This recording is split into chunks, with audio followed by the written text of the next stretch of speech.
to talk to you. It's called plagiarism. Let me tell you, what is plagiarism?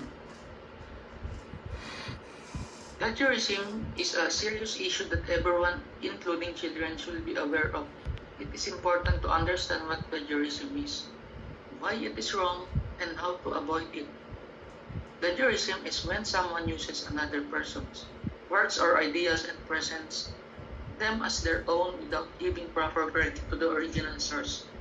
This can include copying and pasting text from a website, using someone else's artwork or images without permission, or even paraphrasing someone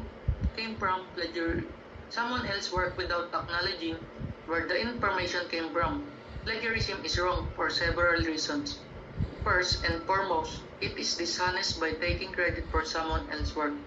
You are essentially deceiving others into believing that you are the original creator of that content. This not only undermines the efforts of the original creator, but also diminishes the value of your own work. Plagiarism also violates copyright laws, which protect the rights of content creators and prevent others from using their work without permission. Example 1. Calling gun violence and related deaths a public health issue. The leaders of 7 professional medical societies have joined, together with the American Bar Association, to push for changes in the nation's gun laws and policies. Because gun violence and related deaths are a public health crisis, the leaders of several famous medical societies have joined the American Bar Association to call for changes in gun laws. Example 2. But whether or not Friday's crash was preventable, it was far from pointless. It is worth considering that to a striking degree, the criticism of space tourism today echoes the scoffing of a century ago that greeted the arrival of power flight. Even if the recent crash was avoidable, it was not pointless. It is worth thinking about the criticism of space tourism. This is so necessary for human progress.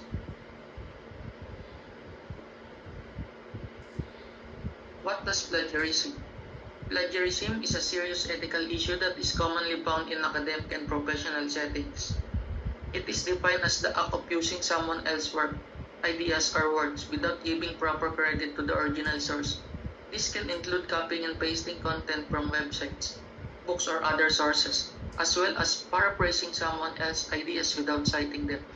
Plagiarism is a form of intellectual theft and goes against the principle of academic integrity. It undermines the original author's artwork and can lead to consequences such as loss of credibility, academic penalties, or legal action. It is crucial for student researchers and professionals to understand the importance of acknowledging and crediting the work of others. Plagiarism is a serious issue that affects not only academic integrity but also intellectual property rights. Teaching children about plagiarism is crucial in cultivating a sense of ethical responsibility and promoting originality in their work. We will explore the historical context of plagiarism, education key figures in the field, the impact of teaching children about plagiarism, and analyze influential individuals who have contributed to this important topic. Historically, plagiarism has been a concern for scholars and educators, dating back to ancient times. In the modern era, the advent of the internet has made it easier for students to access information and resources for their schoolwork. However, this also increases the risk of plagiarism, as students may unknowingly or intentionally copy and paste information from sources without proper citation. Therefore, it is essential to teach children about plagiarism from an early age to instill in them the importance of academic honesty and originality.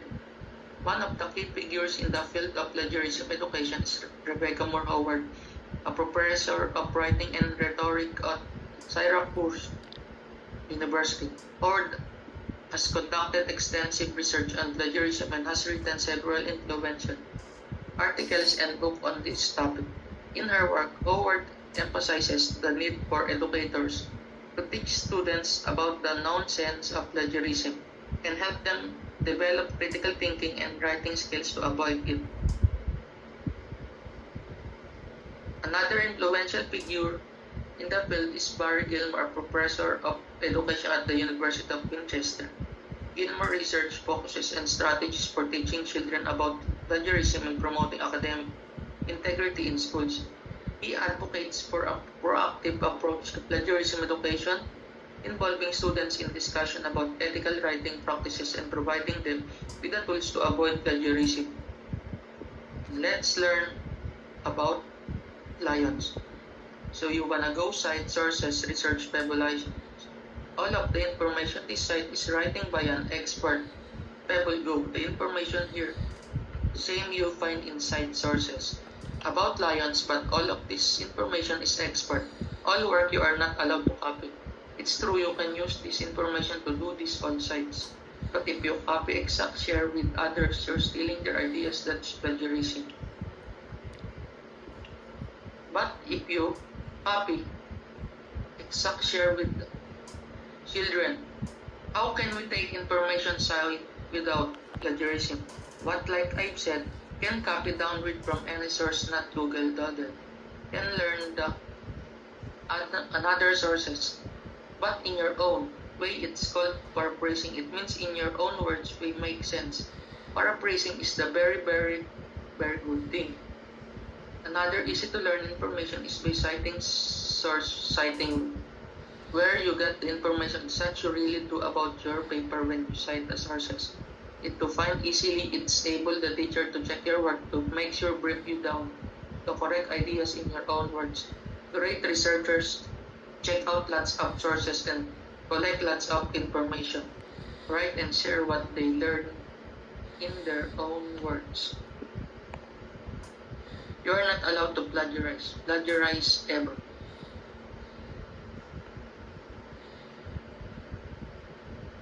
In conclusion, teaching children about plagiarism is essential in fostering a culture of academic integrity and promoting originality in schoolwork. Key figures in the field have contributed valuable insights and strategies for educating students about plagiarism, and their work continues to influence the way educators approach this important topic.